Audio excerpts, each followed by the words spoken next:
నమస్కారం. ఎప్పుడైనా ఆలోచించారా? ఇండియా ఆఫ్ఘనిస్తాన్కి అసలు సరిహద్దే లేదు.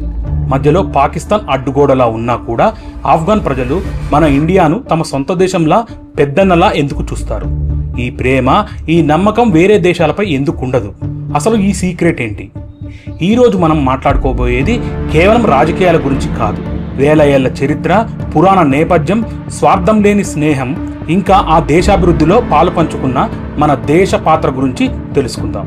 ముఖ్యంగా ఆఫ్ఘనిస్తాన్ దృష్టిలో పాకిస్తాన్ పాత్ర ఏంటి, భారత్ పాత్ర ఏంటి అనేది విశ్లేషిద్దాం.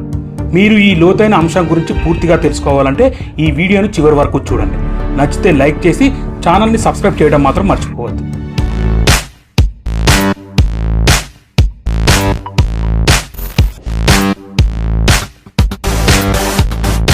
ఇండియాకి ఆఫ్ఘనిస్తాన్కి ఉన్న బంధం ఈ రోజుది కాదు. దీని మూలాలు మన ఇప్పుడున్న సరిహద్దుల కంటే చాలా లోతుగా